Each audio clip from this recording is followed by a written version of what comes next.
बोडके सवाल Maharashtra TV news मध्ये आपले स्वागत। आपण पाहतात सवाल महाराष्ट्राचा, तुमचा आमचा सर्वसामान्य जनतेचा सवाल महाराष्ट्राचा। सुरुवात करूया आजच्या ताज्या घडामोडींनी। म्हणून बोलला तसा की सचिव मॅडमला मला विचारायचं होतं की सभागृह अस्तित्वात न येता विषय कशी करतात, कारण ह्या सभागृहाची परंपरा आहे। तर माझा पण थर्ड टर्म आहे, सर्वांना माहिती आहे की ज्यावेळेस सभागृह येतो त्यावेळेस तुमच्या सचिवाच्या मार्फत आम्हाला पत्र दिलं जातं किंवा तुमचे ठराव आम्हाला ठरावाची कॉपी आम्हाला पाठवा, ठराव पाठवा, नंतर मग तुम्ही महापौरांच्या देशाने तुमचं जो अजेंडा तयार होतो तर तुम्हाला एवढे घाई का लागलं, म्हणजे कोणाच्या प्रेशरमध्ये तुम्ही आणला? जर असं जर प्रेशरमध्ये आणायचं असेल तर मग आम्हाला सभागृहात आम्हाला बसून काय उपयोग? हे चांगलं आहे, सर्व गोष्टी चांगल्या आहेत, पण आज तुम्ही घाई काय केली? परत घाई होता सभागृह नेत्यांनी केलं की नाही तो आता 2 विषय झाला होता, परत तिसरा विषयाच्या अगोदर हा विषय तिथे घेऊन म्हणजे ही जी सिस्टीम आहे, मग सिस्टीम मध्ये कुठेतरी वेगळेपणा चालवलाय का? आज आपलं सभागृह चांगलं चाललंय आणि मी विचारता विषय आलाच कशाला? अन्य सोनवणे साहेब महापौर होते, जेडी सुतार महापौर होते, या ठिकाणी आपण जुने लोक आहोत।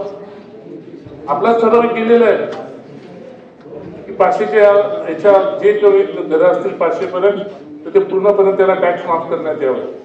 700ला अमुक टक्के, 700ला अमुक टक्के, हा विषय आणला कसा?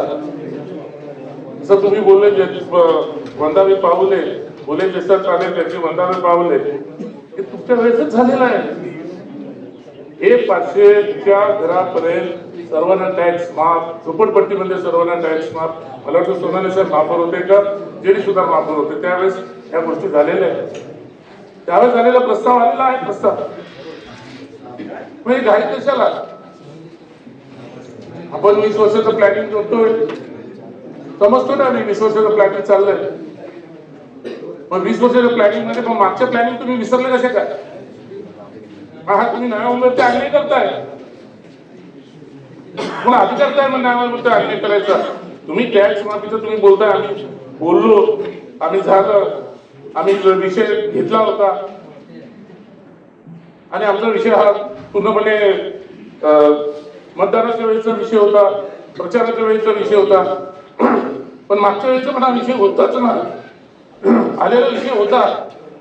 माझं तर म्हणणं असं आहे की हा विषय असंच ठेवा आणि स्थगित ठेवा आणि विषय स्थगित ठेवून तुम्ही पूर्ण माफ जो आपण 500च्या खाली केला तो आपण माफ केलेला होतो, तर घरांना टॅक्सच नाही लावायचा, झोपडपट्टीला टॅक्स फ्री करायचं, 500च्या वरती असेल तर त्यांना 70%, 700च्या वरती असेल त्यांना 75%, हे आपल्या सभागृहामध्ये झालेला हा ठराव आहे। सभागृहामध्ये त्यावेळेस आपल्या सभागृहामध्ये नव्हते, तुम्ही कल्पना देणं हे पण गरजेचं होतं।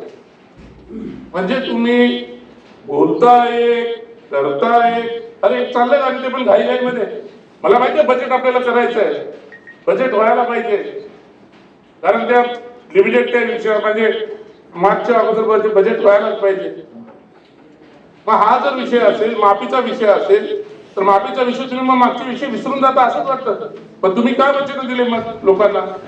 नव्या बजेट जनतेला तुम्ही वचन दिलेलंच आहे ना की माफचा, मग माफचा विषय दिलेला तर मग तुम्ही लावताय कशाला? माझा हा मुद्दा आहे माझा।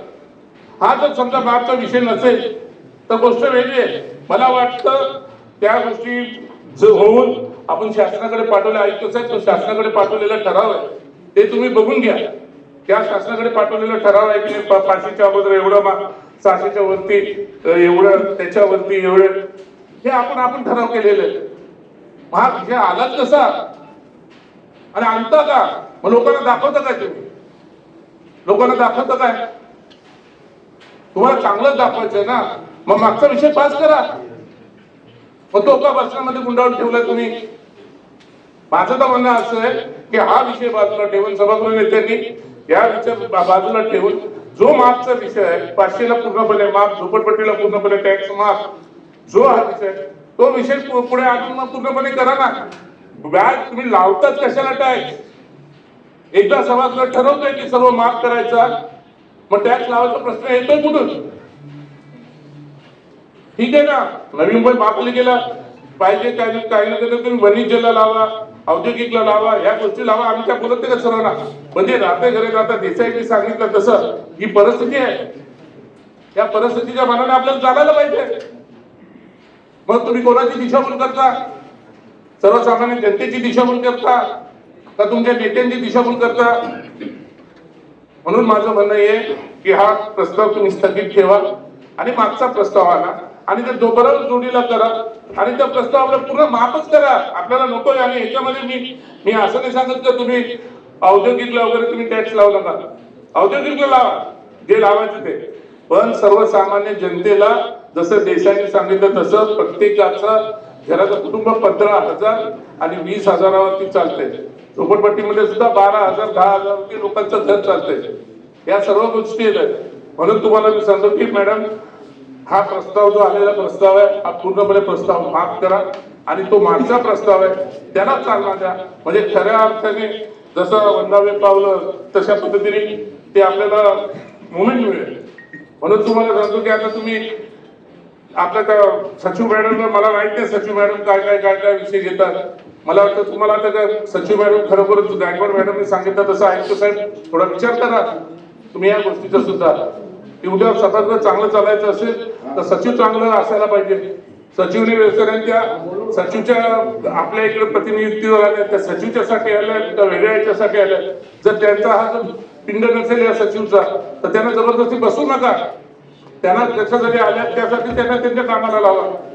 पण ही माझी त्यांना माहिती की सभागृह येताना माझं सांगणं आहे की हे जो मागचा विषय आहे, मागचा विषय हा आपण सभागृहापुढे आणला होता. त्यावेळेस मला तर रवींद्र इथं तुम्हीच सभागृह नेते होते, तुम्हीच तो प्रस्ताव आणलेला होता. मग हा प्रस्ताव असताना इथं विषयात तुम्ही बोलायला पाहिजे की आपण मागे आपण अशा पद्धतीने आपण गेलेलो आहे, त्या विषयावरती आपण गेलेलो आहे. मग टॅक्स लावता कशाला? इथं गाव लावता नाही, सर्वसामान्य जनता आहे सर्वीकडे अनाधिकृतपणे असेल ते काय गोष्टी असेल तो आपला पण माफ करावा हा माझ्या मताचा पण माझा विषय आहे.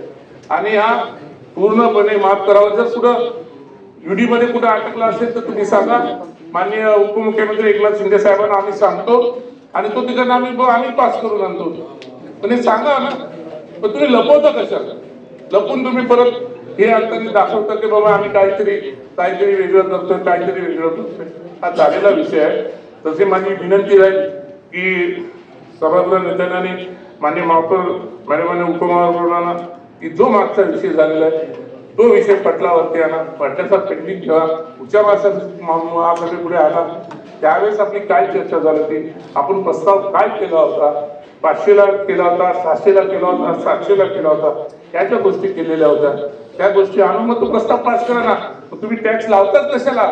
प्रस्ताव गेलेला टॅक्स लावू नका ही माझी तुम्हाला कळकळीची विनंती. संपूर्ण महाराष्ट्रातील ताज्या घडामोडी जाणून घेण्यासाठी सवाल महाराष्ट्राला सबस्क्राईब करा आणि दाबा बेल आयकॉन आमच्या रोजच्या अपडेट्स पाहण्यासाठी. धन्यवाद.